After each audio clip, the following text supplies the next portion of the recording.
Alléluia. Amen. Nani mokonzi. Yesu. C'est vrai, le Seigneur m'a donné ce thème. Ya solo nzambe ya pesingai mama na likamboyo. Pour moi-même aussi, c'était lourd. Pona ngai moko ezalaki penza kilo. Parce que je ne comprenais pas aussi. Mais lui, quand il donne quelque chose, il prend le temps de t'apprendre toi-même d'abord. Afin que toi-même tu assimiles d'abord la leçon. Si tu es à la fin de cela, c'est alors que tu auras la capacité de transmettre. Ce thème, je l'ai eu, ça fait 2 ans. Je l'ai prêché une fois dans notre église comme prédication. Parce que ça revenait tout le temps dans mon esprit. Et quand je l'ai prêché dans la prédication, je croyais que c'était fini avec ça. En descendant de la chair, le Seigneur me dit, ce n'est pas encore fini avec Nazareth. Je te dirai le moment et comment tu vas le faire. Et c'est après une année que nous a convoqués en ce jour. C'est quoi Nazareth? Nazareth, nous connaissons, c'était une ville en Israël. Je parlerai de Nazareth avant que Jésus puisse habiter en Nazareth. Et je parlerai de Nazareth après la sortie de Jésus de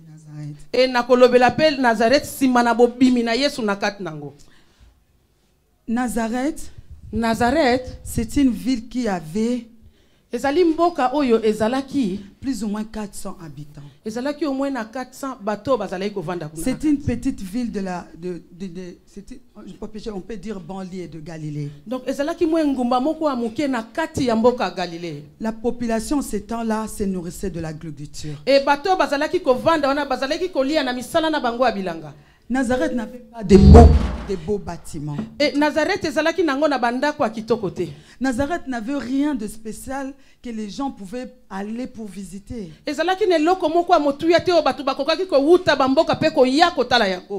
Mais la Bible précise, c'était la ville de Marie et de Joseph. Ils n'avaient rien de spécial. Même pour eux-mêmes juifs, ils méprisaient Nazareth. Parce qu'il n'y avait rien de bon dans Nazareth. Nous savons tous que le peuple juif,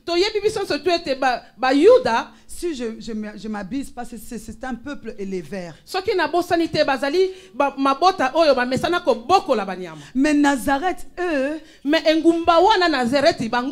et se nourrissaient de l'agriculture. L'agriculture était leur force. Il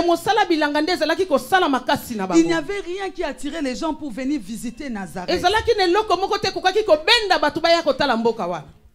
C'était vraiment une ville obscure. Il n'y avait même pas de synagogue à Nazareth.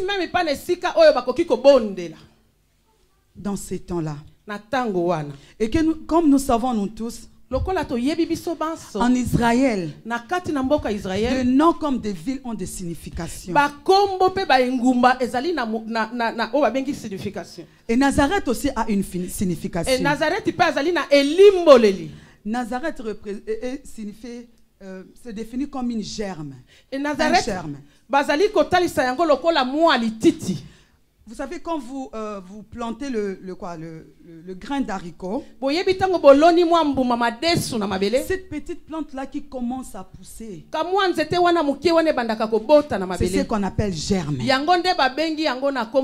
Nazareth se définit comme cette petite germe-là. Ce début de vue-là, c'est ça la signification de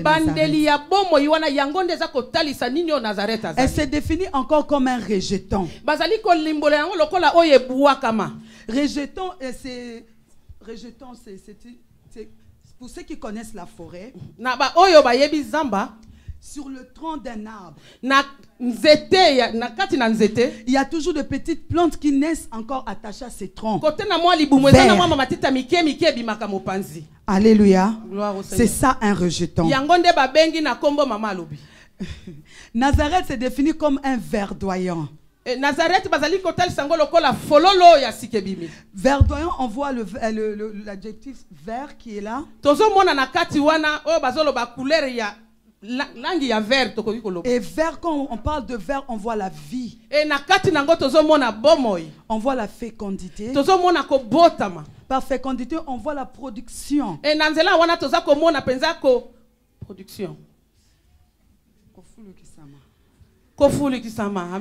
par vert, on voit encore la fertilité. La fertilité, c'est la multiplication. Nazareth s'est définie encore comme protectrice.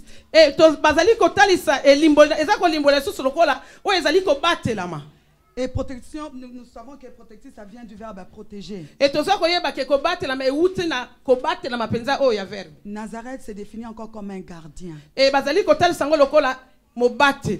Ce qui vient du verbe garder.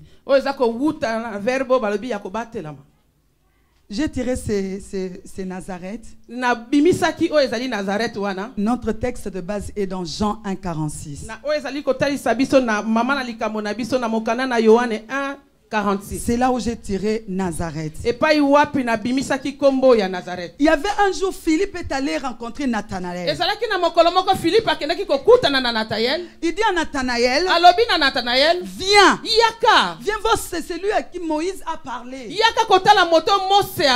Le Messie. Et Nathanaël s'écria, peut-il venir de Nazareth quelque chose de bien? Dans d'autres versions, on dit, peut-il sortir de Nazareth quelque chose de bien? Humainement parlant, Nathanaël avait raison. Pourquoi? Parce qu'en regardant la signification de Nazareth, il n'y avait rien de bon à Nazareth. Les gens ne pouvaient rien tirer. Vous savez, les gens veulent voir quelque chose chez toi, quelque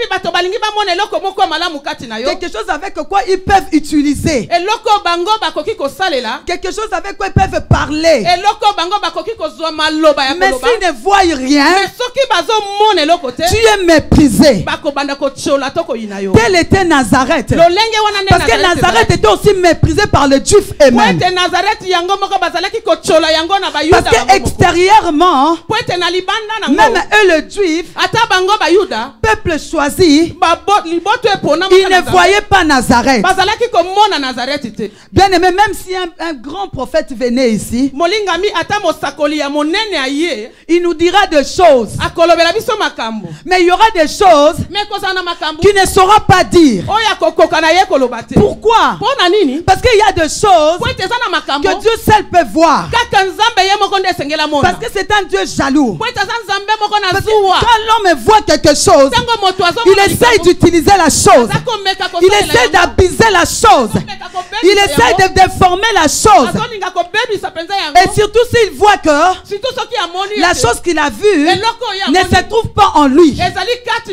C'est pourquoi Dieu, dans sa divinité, il permet que d'autres choses, ce qui sont valeurs à ses yeux, d'être cachées. Et Nazareth était caché.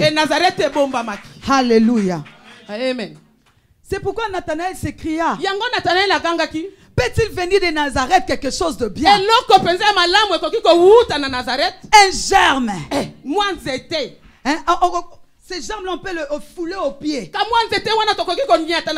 Il n'a pas de force. Un rejeton qui s'attache à un tronc d'arbre. Même un petit enfant peut venir et arracher cela. Mais laisse-moi te dire que Dieu, il choisit les choses folles du monde pour confondre les sages. Il choisit les choses faibles du monde pour confondre ceux qui sont forts. Alléluia. Parce que lui seul sonde le cœur. Telle était la ville de Nazareth. Malgré tout ce qui a été dit sur Nazareth, la Bible me dit que Nazareth avait trouvé grâce. Alléluia. Nazareth avait trouvé grâce. La Bible précise que c'était la ville de Joseph et de Marie.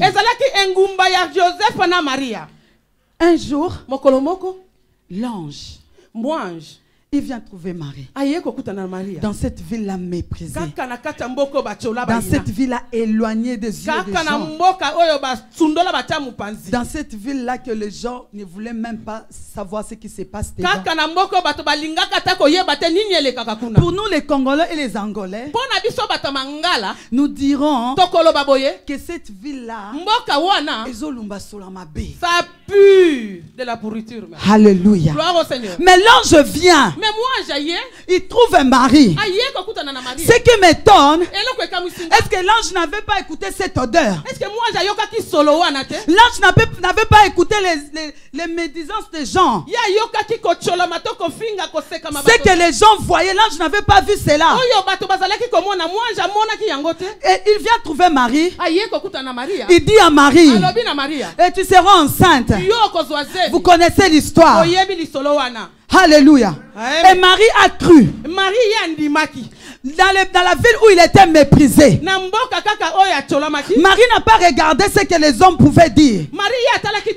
Parce qu'avant même qu'elle puisse accepter, les gens disaient déjà du mal. Avant qu'elle puisse accepter, elles étaient déjà méprisées. Bien aimé, laisse-moi te dire, toi qui tardes à dire oui au Seigneur, les gens parleront. Avant même que tu acceptes, les gens parleront.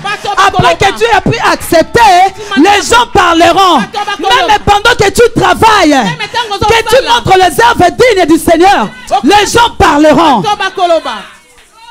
Et Marie avait compris cela. La Bible dit, Marie a accepté. Alléluia. Tout commence par accepter. Tout commence par accepter. Ce qui nous freine aujourd'hui, c'est quand nous écoutons la voix de Dieu et nous commençons à comparer cette voix avec notre intelligence. Déjà quand nous allons de ce côté-là, la foi n'a plus de valeur. Tout commence par la foi. Pour que quelque chose change, ça commence par la foi. Pour nous chrétiens, le début de notre vie de chrétienté, ça commence par la foi. Même à la fin, pour écouter, comment on appelle ça? Le kelelo. La trompette. Voilà, ce sont des gens qui garderont leur foi. Parce que je te dis, quand je reviendrai, trouverai-je la foi? Est-ce qu'il a demandé, trouverai-je des pasteurs? Trouverai-je des servantes? Est-ce que trouverai-je la foi? Et Marie a accepté. En connaissant aussi les conséquences qui devaient suivre. Bien aimé, sans bataille, il n'y a pas de victoire. Ces gens existeront. Ils existent. Ils existeraient encore. Parce que nous sommes dans le monde.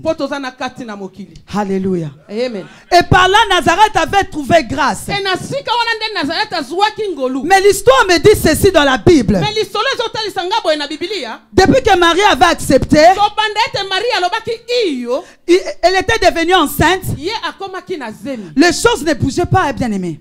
Les choses ne bougeaient pas, bien aimé. Elle a mis au monde Jésus-Christ. Jésus. Les choses ne bougeaient pas. Comme s'il n'y avait rien. Bien aimé, laisse-moi te dire une chose. Quand tes yeux ne voient pas, ça ne veut pas dire qu'il n'existe pas quelque chose. Il y a des choses qui sont au-delà de nos yeux physiques. Si seulement le Seigneur t'ouvre les yeux, c'est alors que tu sauras qu'il y a quelque chose qui se passe.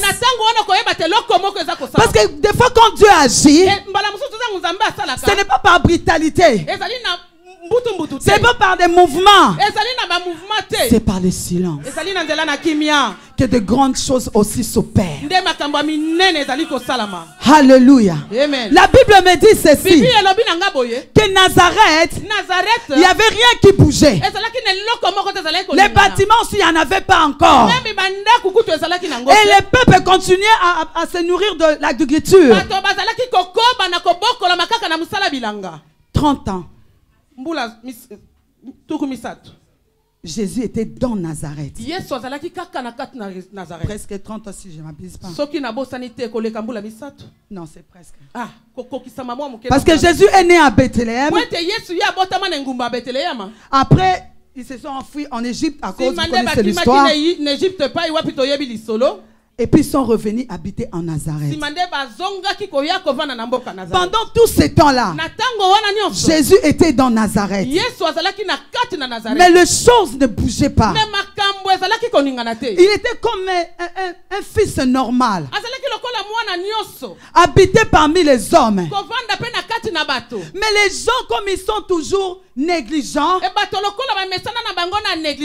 le peuple qui était choisi par Dieu, qui sont de Juifs et qui frappent la poitrine disant: nous connaissons les commandements de Moïse, nous connaissons notre Dieu, il a séparé de l'eau pour nous, nous avons marché à pieds nus dans la mer Rouge.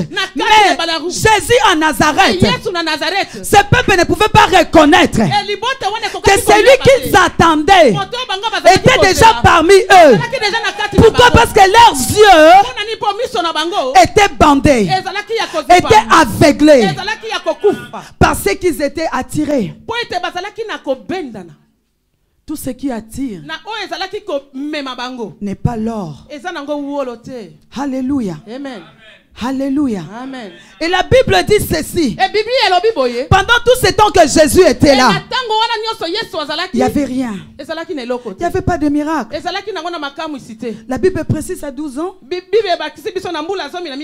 que Marie et sa famille et Joseph étaient partis dans le synagogue à Jérusalem, je crois. Dans le temple. Et ils sont revenus. Jésus est resté là-bas. Ils ont cherché l'enfant Jésus. Ils n'ont pas vu. Nous devons retourner. Alléluia. Amen. Marie a dit: je dois retourner. Retourner au temple. Bien aimé, il y a des situations que seul toi tu sauras faire ce qu'il faut.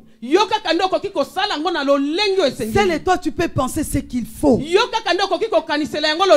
avait que Marie pour penser que Jésus était au temple.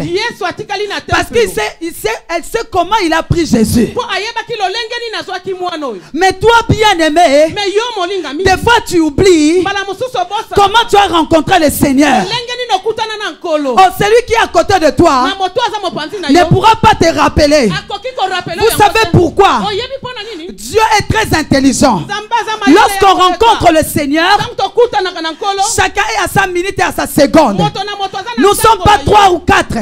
Ça ne se passe pas de la même façon. Je ne pourrais pas dire ce qu'elle a ressenti en ce même moment. Seulement elle pourra témoigner. C'est pourquoi Marie savait qu'à ce moment ici, Jésus ne pouvait qu'être au temple.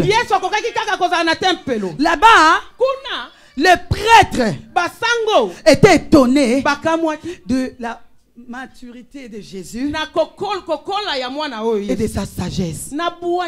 C'est ce que la Bible précise. Quand Jésus avait 12 ans, seulement en Nazareth. Alléluia. Amen. Et les années ont passé. Il n'y a eu rien. Il n'y a eu rien. Cette terre n'a pas changé. Ni les habitants, ni cette terre. Alléluia. Amen. Vous savez pourquoi? Vous savez pourquoi? Je venais de vous donner les significations de Nazareth. Nazareth était comme une protection. Est définie comme une protectrice.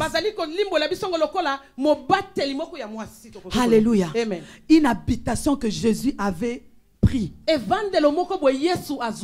pour être protégé. Alléluia. Amen. Étaient les gardiens.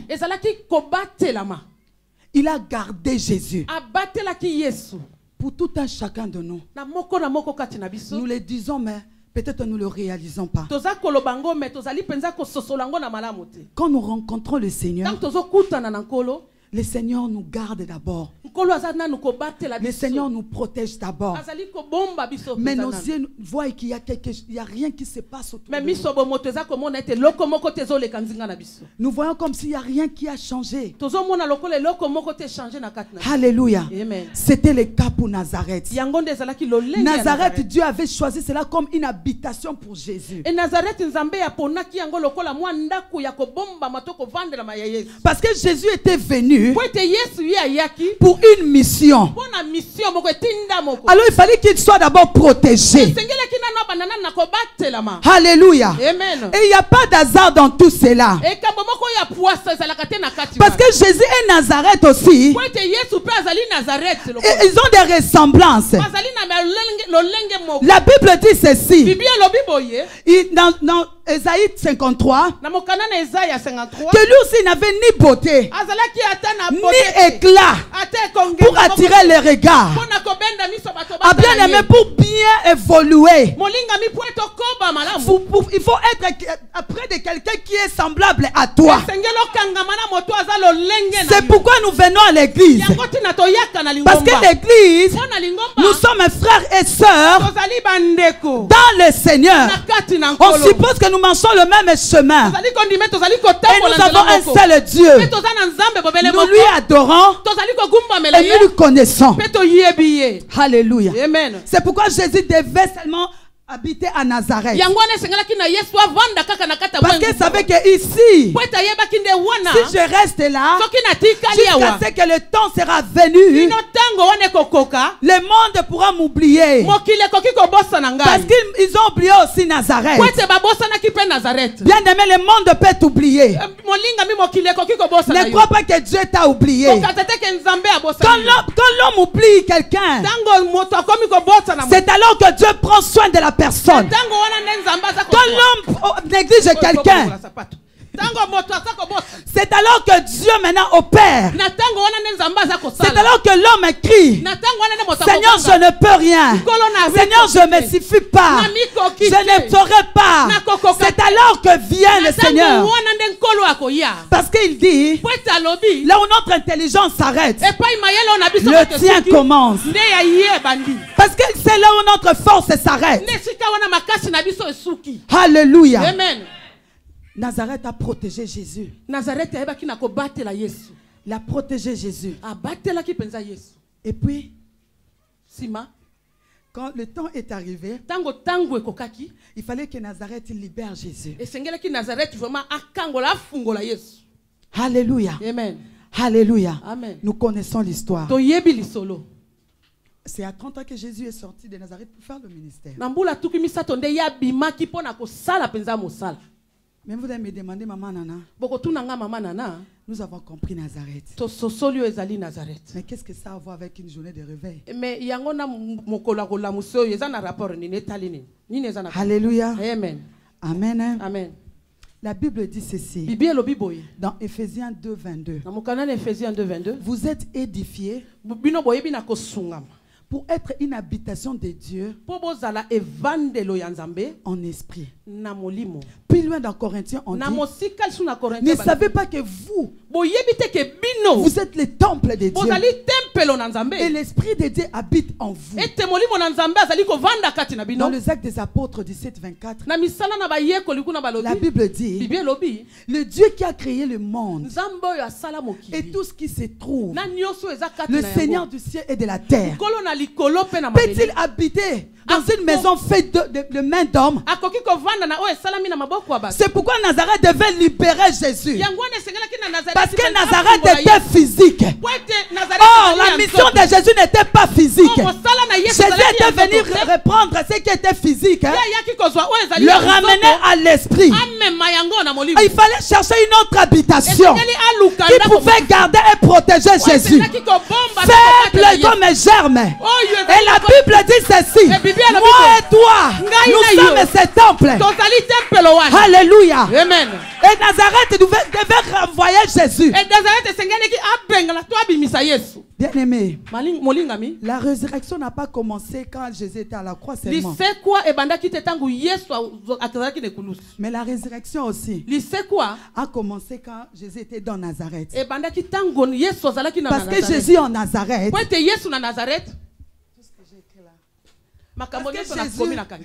parce que Jésus en Nazareth, il était comme étouffé, effacé, oublié,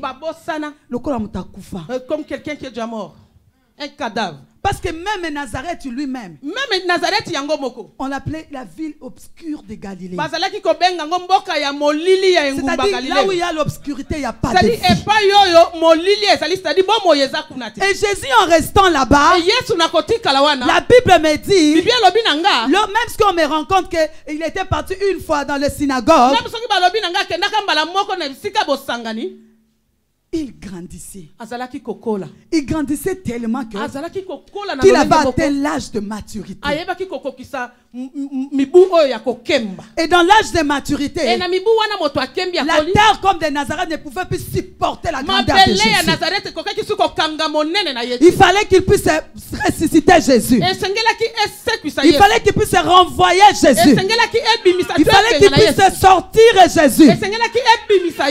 Nathanaël, quand il disait peut-il sortir de Nazareth quelque chose de bien, il ne savait pas qu'il était en train de prophétiser. Plusieurs d'entre nous, nous parlons sans discernement.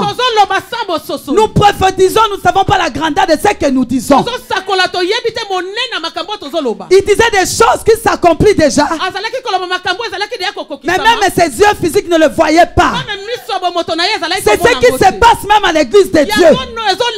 Les gens viennent, ouvrent la parole, mais ne sentent même pas la grandeur de la parole qu'ils prêchent. C'est ce qui se passe à l'église. Les gens disent que vous avez des dons et tel et tel et tel, mais ne savent pas te dire ça se fera comme ça, ça ira là-bas, parce que l'église est là pour cela, pour que nous puissions grandir. Parce que le champ de bataille c'est dehors. Ce n'est pas ici. Ce n'est pas ici. Mais le champ de bataille c'est dehors. C'est là où nous combattons avec ceux qui n'acceptent pas le Seigneur. Alléluia. Et dans l'âge de maturité, Nazareth devait vomir Jésus. Parce que Jésus devait aller s'installer dans des corps qui sont capables de garder la divinité. Ce n'est pas seulement de les garder pour un temps comme Nazareth, mais le garder pour toujours. C'est pourquoi la Bible ajoute ceci: car Dieu a tant aimé le monde qu'il a donné son Fils, afin que quiconque croit ne périsse point, mais qu'il ait la vie éternelle. Nazareth est comme terre avait gardé Jésus. Mais il y avait eu un moment, il ne pouvait pas les garder éviches. Parce que Jésus était mature. Alléluia. Amen. Il devait chercher des corps qui pouvaient garder sa divinité, le protéger. Alléluia. Amen. Toi aussi tu es Nazareth. La Bible me dit ceci. Après le péché d'Adam,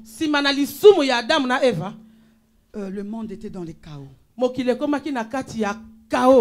Et nous sommes nés pendant ces périodes-là. Alléluia. Amen. Chacun de nous est jeté dans de tribus, dans de familles, dans de, comment on dit, dans de pays. Et nous recevons ce que nous trouvons là-bas. Et ce que nous trouvons là-bas fait apparaître une certaine identité. Que les gens ont la manière de parler sur toi. Ah, maman Silène, tu es Moulouba. Ah, maman Nana, chez les Balouba là-bas, il y a l'impudicité, il y a ceci et cela. Et l'homme est vraiment capable de voir le mal. Il a la capacité de voir le mal en profondeur. Mais il n'arrive pas à voir le bien même dans le début. Et tout un chacun de nous est tombé là où il a pris une identité. Comme un Nazareth. Il avait aussi une mauvaise identité. C'était une ville de Galilée. Une ville juive. Un peuple choisi. Mais comment se fait-il qu'il avait maintenant beaucoup de mauvaises choses en lui? Amen. Ça se passe aussi de la même façon dans nos vies. Lorsque nous naissons, il y a des choses que nous héritons. Ça devient notre identité. C'est pourquoi Jésus devait sortir. C'est pourquoi Jésus devait sortir. Parce que la mission de Jésus ne commençait pas d'abord à sauver une terre. Ça commençait à sauver d'abord l'homme. À remettre l'homme dans sa place. À remettre l'homme son identité. Parce qu'il avait confiance en l'homme, que l'homme fera le nécessaire après. La Bible dit, même la nature ne vous enseigne pas. Même la nature ne vous enseigne pas.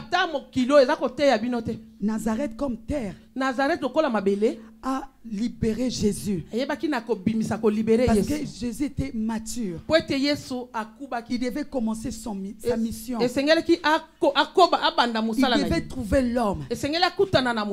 Et toi et moi, nous sommes ces gens-là que Jésus a trouvés. Parce que nous avons cru à Jésus. Mais nous n'avons pas cru seulement en Jésus. Mais nous avons cru en Jésus-Christ. Parce que Christ, c'est lorsque Jésus a été sorti de Nazareth, il est devenu Christ. Parce que vous connaissez l'histoire. Dans 30 ans, Jésus est parti chez Jean-Baptiste. Il était baptisé. C'est alors qu'il est devenu Christ. Et moi et toi, nous avons reçu un Jésus mature. Mais comment se fait-il que nous avons des églises immatures? Comment nous pouvons frapper nos poitrines? Dire que nous avons un Jésus mature. Avec tout ce qui se passe. Alléluia. Amen. Jésus est venu nous trouver. Bien sûr, nous avons trouvé cette grâce. Nous avons cru comme Marie. Il est entré, Jésus-Christ, dans sa divinité. Bien aimé, c'est bien. Ce que j'aime chez les chrétiens, ce que j'aime chez les chrétiens, ils savent vraiment garder Nazareth. Il dit quand il y a quelque chose de bizarre à l'église, ils sont très pressés. Je rentre à la maison. Je garde mon Jésus. Ça, ils savent bien le faire. Quand il se passe des incompréhensions, ils protègent. Ça, les chrétiens savent le faire. C'est même un de conséquences qu'on a beaucoup des églises.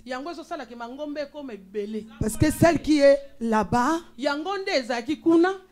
a encore Jésus-Christ et Jésus ne s'éteint pas. Voilà. Donc elle cherchera à faire quelque chose. Et vous voyez quelque chose qui naît là-bas. Il y a quelque chose qui naît encore là-bas. Pourquoi? Mais il a ou elle a un Jésus mature en lui. C'est que Dieu veut dire au peuple de Dieu aujourd'hui, il veut te réveiller toi et moi. Fuir, aller à la maison, ce n'est pas une solution. Changer une église, ce n'est pas une solution. Il faut faire sortir Jésus. Quand je dis faire sortir Jésus, c'est faire sortir les œuvres de Jésus. C'est faire sortir les dons de Jésus. C'est faire sortir l'onction de Jésus. Parce que l'onction amène la différence. L'onction amène le jugement. Réveille-toi, église. Réveille-toi, pasteur. Fais sortir Jésus. On n'a pas besoin de théorie. Fais sortir Jésus qui est en toi. S'il est mature, nous verrons un Jésus mature. S'il est immature, nous verrons un Jésus immature. C'est là la différence. C'est pourquoi la Bible dit que vous verrez la différence entre ceux qui me servent et ceux qui ne me servent pas. Ceux qui ne me servent pas, ils n'ont pas un Jésus mature. Alléluia. Amen. Tu as un Jésus mature. Montre-nous ton Jésus qui est mature. Montre-nous. Même devant les Juifs, il y avait des discussions qui finissaient. Parce que Jésus montrait les œuvres. Les œuvres de son Père. Les œuvres de son Père. Où sont les œuvres de notre Père? Église, où sont les œuvres de notre Père? Où sont les œuvres de notre Père? Alléluia. Amen. La seule mission était, c'est de rassembler les hommes, les remettre leur identité. Oh, ça aussi les chrétiens savent le faire. Comme aujourd'hui nous sommes rassemblés. Mais ce qui m'étonne, c'est un rassemblage est seulement corporel. Il y a tant d'autres qui ont laissé leur esprit dehors, dans des programmes, dans d'autres choses. Ce n'est pas ce que Jésus est venu faire. Jésus est venu faire ramener ce qui est charnel au spirituel. Jésus, amen. Amen. Jésus est venu faire prendre ce qui est superficiel, le amener dans la profondeur. Ce qui était charnel, amener ça au spirituel. Mais l'église, malgré cela, est restée toujours charnelle. Mais nous disons que Jésus revient. Alléluia. Amen. Vous allez me dire, pourquoi journée de réveil? Parce que moi, Nana, il y a des choses qui sont dans mon esprit que je n'ai jamais vu ça encore. Je n'ai pas encore vu cela. Ça m'arrive des fois de dire, est-ce que Seigneur tu peux me mentir? Mais la Bible dit que tu ne mens pas. C'est ici que tu nous as appelés à être. Mais où sommes-nous, église? Où sommes-nous, église? Où marchons-nous, sur quel chemin? Parce que le chemin de Jésus, est éclairé. Il n'y a pas d'obscurité. Mais le chemin de l'église d'aujourd'hui est obscur. Parce qu'il y a la haine, il y a la jalousie, Il y a la compétition. Il y a tous ces mots-là que vous connaissez.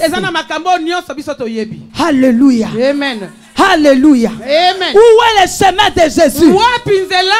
Avons-nous vraiment reçu Jésus? Lui qui dit, il est la vie, la vérité et le chemin. Mais les chrétiens aiment toujours le mensonge. Non, si je dis la vérité, l'église va se disperser. Si je dis la vérité, celle-là qui contribue va partir. Quand il donne sa mission, il donne la provision. Même si les gens partaient, je garde ma foi. Le plus important, c'est Jésus, la foi. Alléluia. Amen. Nazareth a fait sortir Jésus. Quand est-ce que Jésus va sortir dans ta vie? Il y a une autre raison que Jésus était venu faire. Parce que depuis la présence de Dieu, depuis Dieu a arrêté pour tout un chacun de nous une mission. C'est pourquoi il était venu pour éclairer. C'est pourquoi le modérateur a dit, réveille-toi, toi qui dors.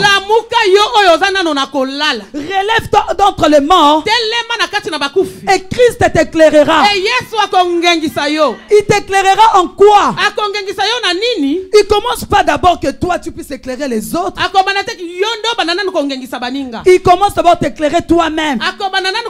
Il dit Christ t'éclairera toi. Nous lisons la parole de Dieu pas pour des prédications, pour que ma vie devienne meilleure, que je puisse plaire au Seigneur. Ce n'est pas pour constituer une prédication, parce que c'est la parole qui est claire. Il dit dans sa parole, qui sont les justes. Ce n'est pas ceux qui écoutent la parole, mais c'est ceux qui mettent la parole en pratique.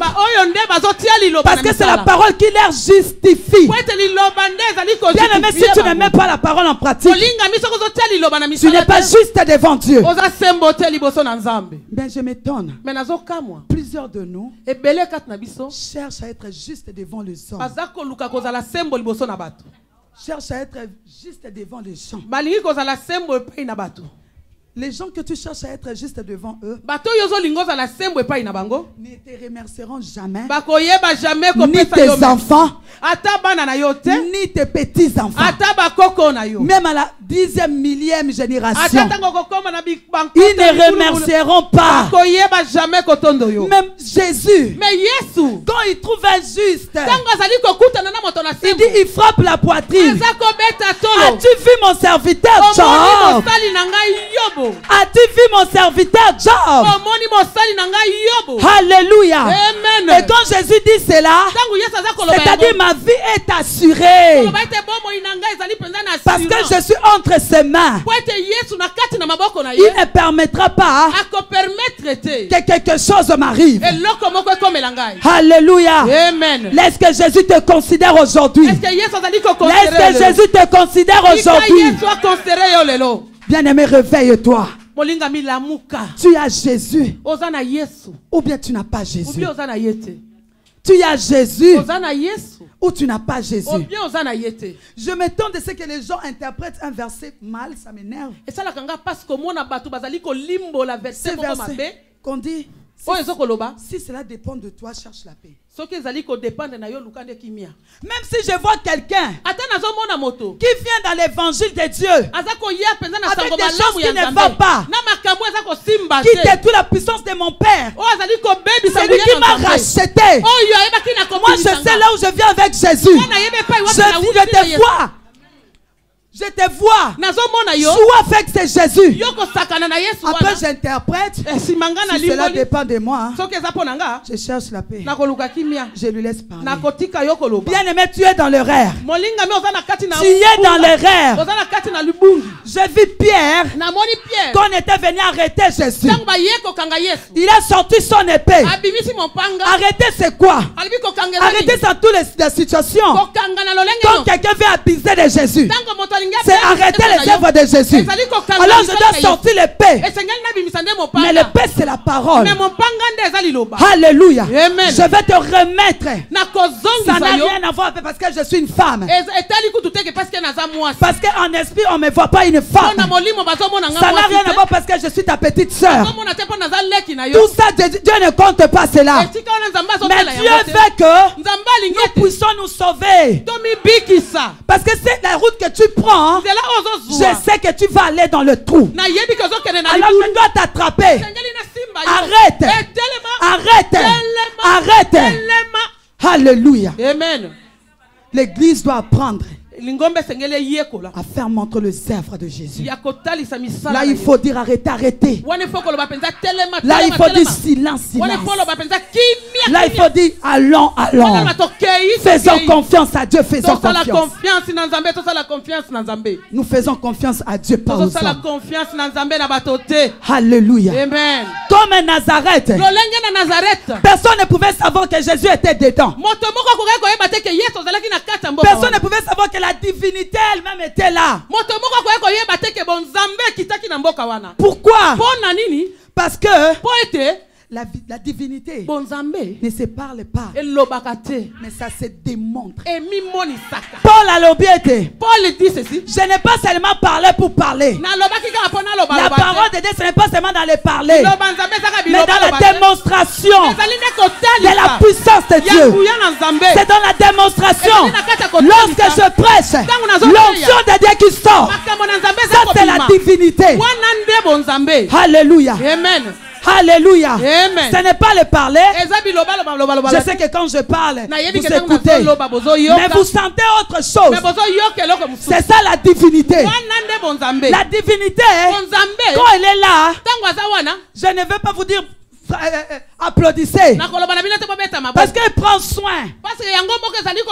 Il connaît ces choses. C'est ça les œuvres de Dieu. Église, réveille-toi. Réveille-toi. Réveille-toi. Nous sommes devenus une église morte.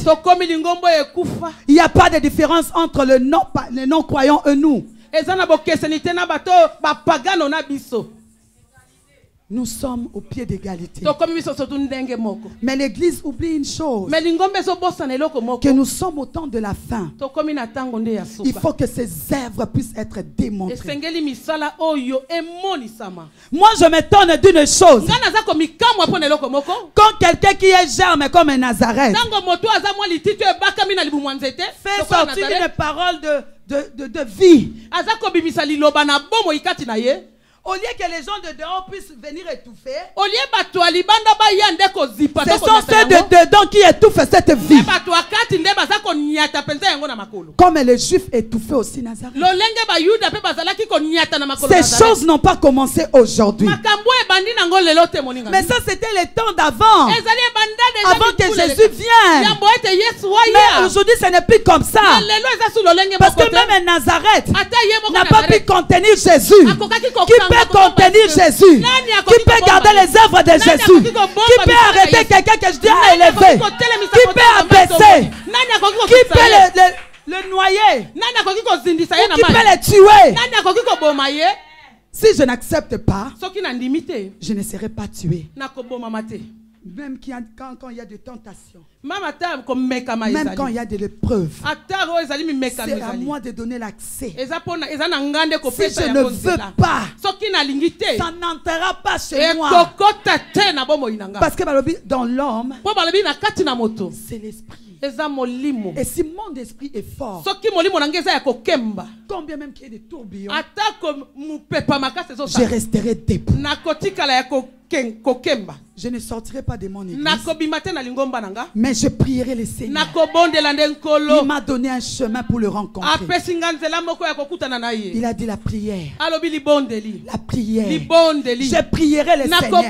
Je dirai ceci au Seigneur.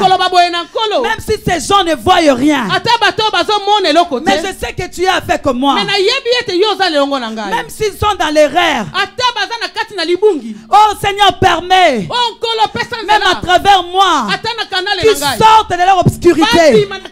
Parce que Dieu cherche des hommes et des femmes. Par où il passera. Pour que tu te réveilles, toi. Parce qu'il m'a cherché aussi aujourd'hui. Pour que tu te réveilles. Alléluia. Amen. Tu es cette personne-là. Mais ton problème, tu gardes les œuvres de Jésus en toi. Alléluia. Amen. Il y a une histoire dans la Bible. Le disciple était avec Jésus dans le bateau. Et il y avait le tourbillon. Jésus était dans le bateau. Mais le tourbillon aussi était là. Jésus était dans le bateau en train de dormir. Mais le tourbillon aussi était là. Mais quand est-ce que le tourbillon a changé? Quand est-ce que le tourbillon est fini? Lorsque Jésus s'est levé et il a manifesté ses œuvres, c'est alors que le tourbillon, c'est la même chose que nous devons faire en ces temps. Il y a tellement des infiltrés. Il y a tellement de gens de mauvaise vie dans l'église. Le problème de l'église, ce n'est pas de le rejeter. Le problème de l'église, ce n'est pas de le lorgner. Et quand Dieu te révèle cela, le problème, ce n'est pas de faire fuir tes enfants, mais fais sortir les œuvres de Jésus. Fais sortir les œuvres de Jésus. S'il est de Dieu, il sera attrapé. Et il va avouer. Il va se repentir. Il viendra de notre côté. Mais s'il n'est pas de nous, la Bible dit ceci. Il vient par un seul chemin, mais il part par sept chemins.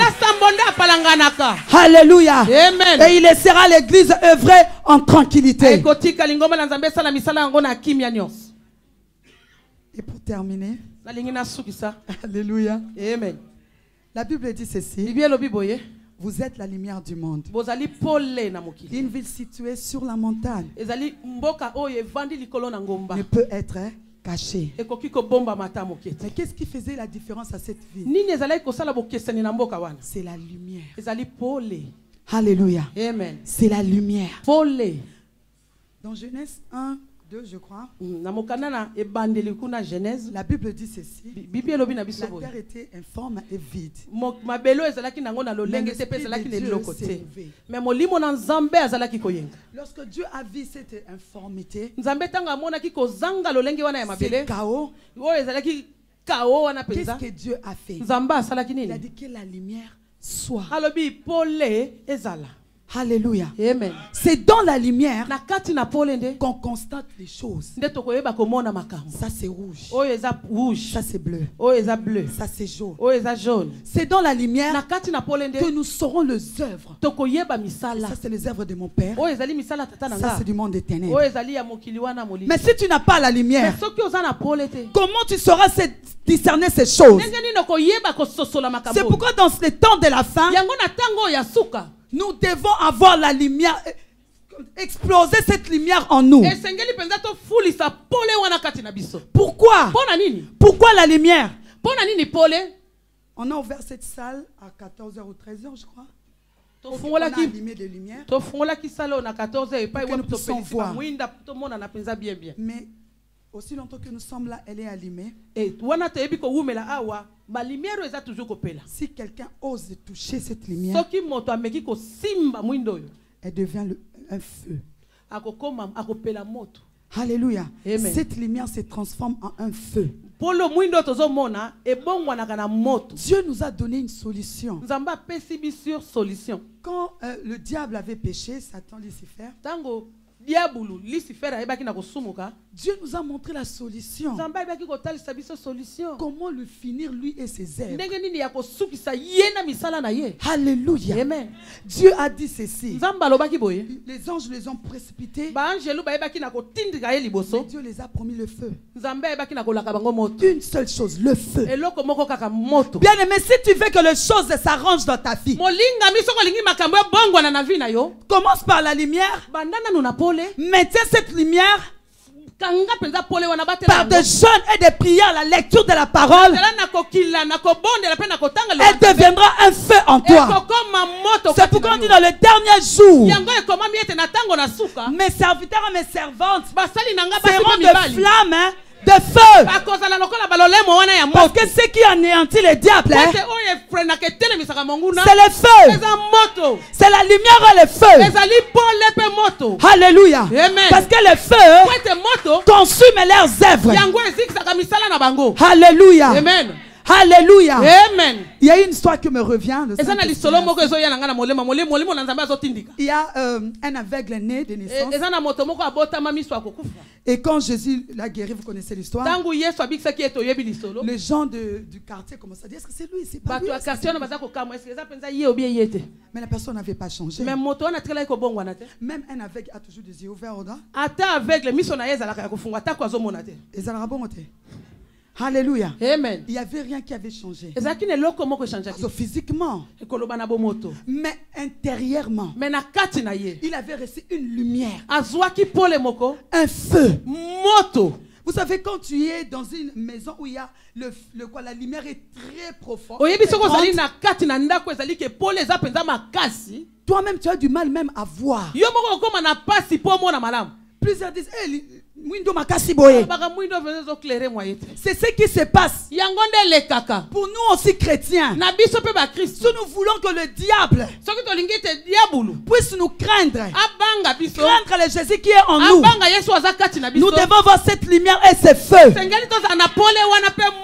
C'est pourquoi la Bible dit que le lion, le diable rôde comme un lion rugissant. Avez-vous déjà vu un lion trouver son proie et rôder encore?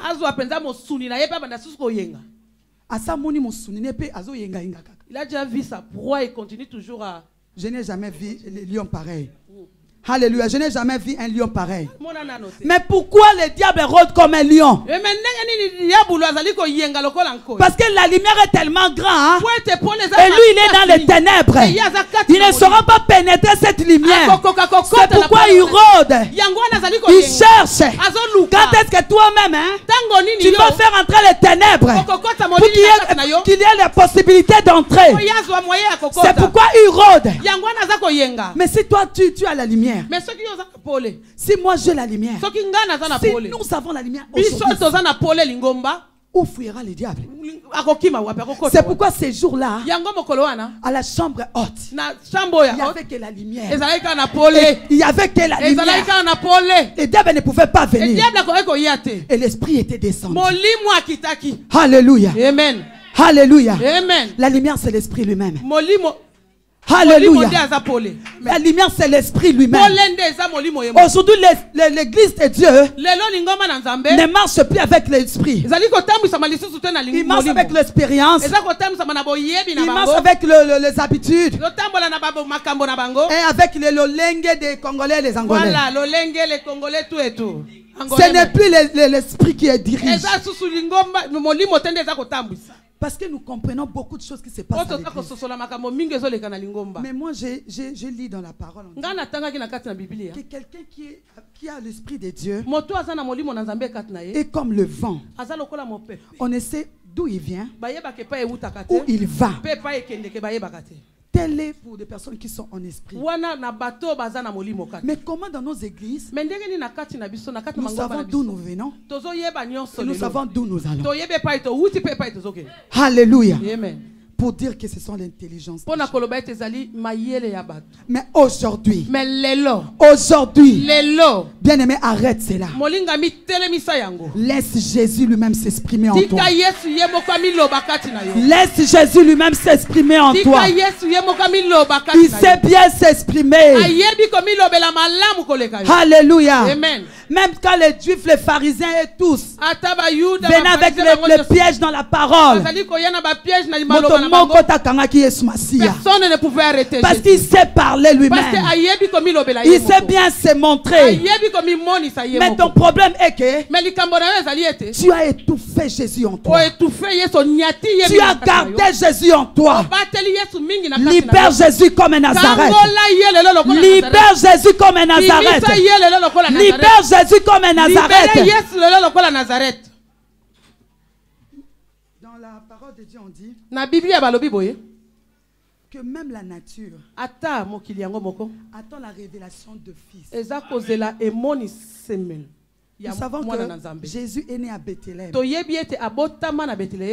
Un enfant nous est né à Bethléem. Mais un fils nous est donné. C'est à Nazareth. L'âge de la maturité. Alléluia. Ces fils-là, ceux qui ont Jésus-Christ dans toute sa divinité, c'est eux que Jésus a besoin dans le temps de la fin.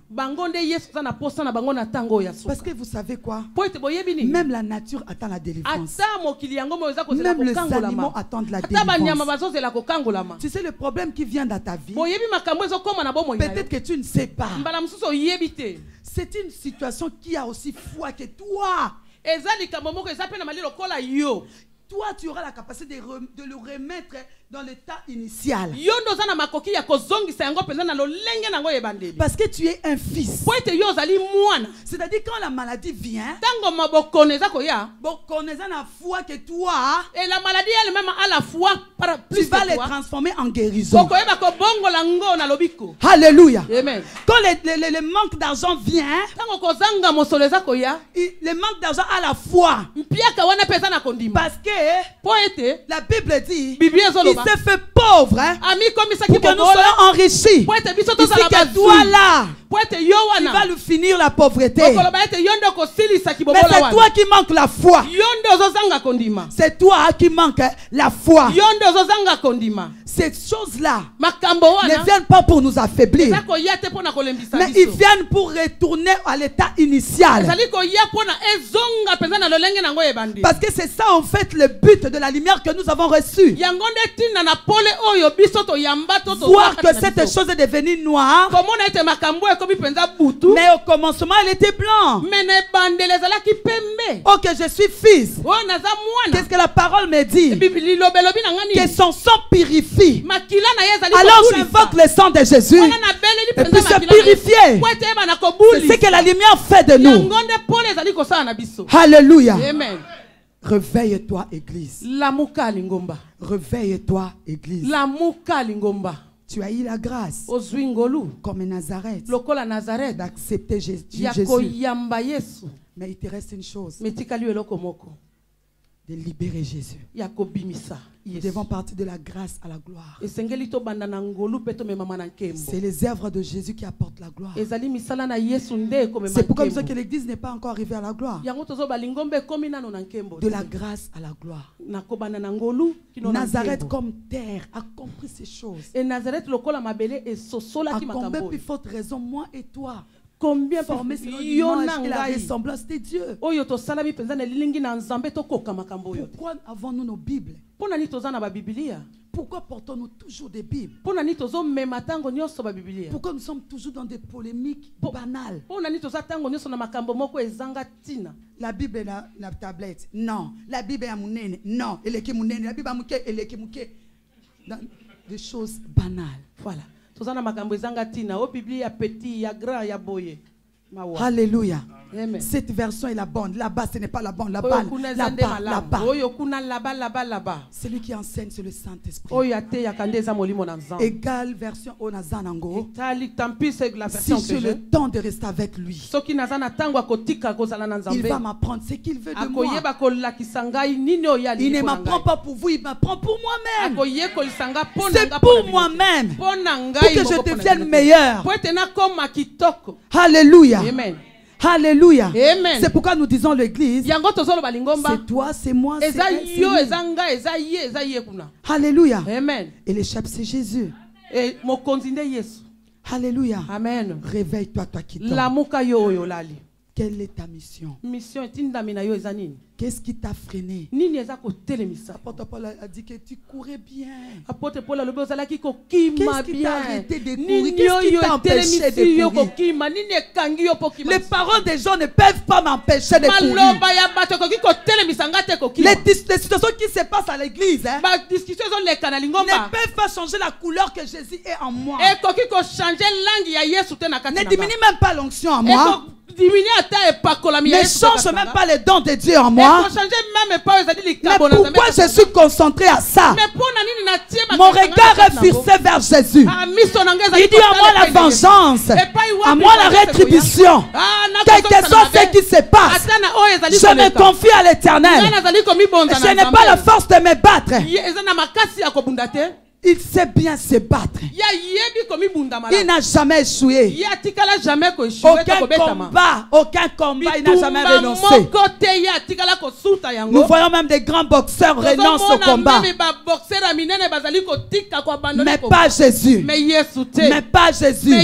Mais pas Jésus. Église, réveille-toi. Tu as besoin de ce feu. Tu as besoin de cette lumière. Tu as besoin de te réveiller là où tu as dormi. Et la Bible dit, quand il envoie sa parole, la parole ne remonte pas avant qu'il fasse quelque chose. Donc je crois qu'il y a quelqu'un qui était endormi. Je crois qu'il y a quelqu'un qui avait éteint la lumière. Je crois qu'il y a quelqu'un qui n'a plus le feu de Dieu. Alléluia. Amen. Est-ce que tu peux te lever? Est-ce que pouvons nous lever pour prier? Nous sommes dans un temps qui est chaotique. Le feu doit exploser en nous. Alléluia. Alléluia. Amen.